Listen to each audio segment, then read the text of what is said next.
آپ کا ایک ہی بچہ ماسٹر بھی بنے گا، حافظ بھی بنے گا. طریقہ میں بتانے کے لیے جا رہا ہوں. 5 سال اپنے بچے کو اسکول میں پڑھائیے آپ.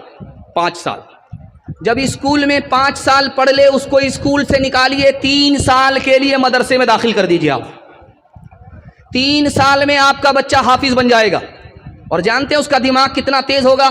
جیسے پتھر پر چاقو تیز ہوتا ہے اسی طرح اس کا دماغ تیز ہو جائے گا.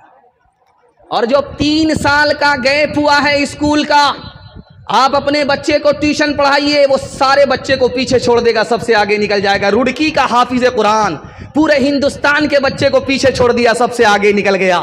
کیوں؟ جس کے لیے قرآن آسان، اس کے لیے دنیا کی کوئی کتاب مشکل نہیں ہو سکتی. ایک آدمی کی شادی ہو گئی، بال بچہ نہیں. 1 سال گزر گیا. دوسرے سال میں پھر بال بچہ نہیں، 2 سال گزر گئے. اس سے لوگوں نے کہا یار تو کیسا مرد ہے، شادی ہو گئی ہے کیلنڈر چھپ ہی نہیں رہا. اب بیچارہ منہ چھپا کر کے کس کو جواب دے؟ رات کے سناٹے میں اللہ سے دعا کرتا ہے، میرے پروردگار بیٹا نہ دو صحیح، ایک بیٹی ہی دے دو. وعدہ کرتا ہوں جب وہ بیٹی جوان ہوگی، شادی کا وقت ہوگا، رخصت ہوگی، اس کو دنیا کی ہر دولت دے کر کے رخصت کروں گا. جوش میں تھا، قبولیت کی گھڑی تھی، دعا قبول ہو گئی، بیٹی مل گئی، جوان ہو گئی، شادی کا وقت آیا، جیب میں پھوٹی کوڑی نہیں. پریشان ہوا، امام شافعی رحمۃ اللہ علیہ کے پاس آیا، کہا حضور غضب ہو گیا، وعدہ کیا تھا اللہ سے بیٹی مل گئی لیکن جیب میں پھوٹی کوڑی نہیں ہے، بیٹی کو شادی پر کیا دوں گا؟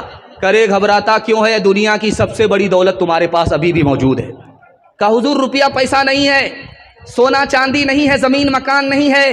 کہا دنیا کی سب سے بڑی دولت تمہارے پاس موجود ہے. بیٹی جب شادی سے پہلے گھر میں ہے تو اس کو قرآن کی تعلیم دے دو، جب بیٹی کی شادی ہو جائے قرآن کے ساتھ اس کو رخصت کر دو.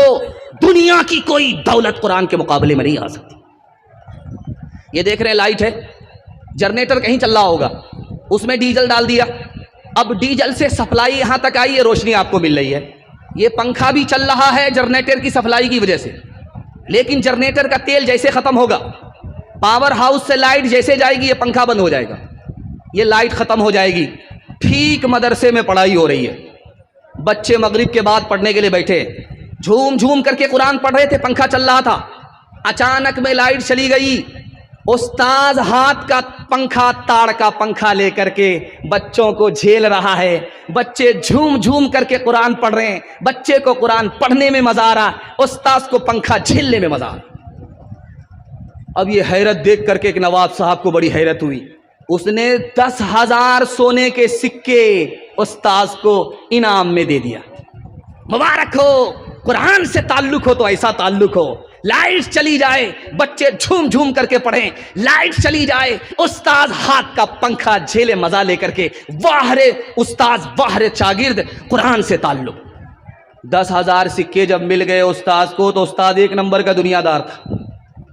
بولا حضور کون سا کارنامہ کیا تھا کہ 10,000 روپیہ اتنا بڑا انعام دے دیا، کیا ضرورت تھی اتنا پیسہ دینے کی؟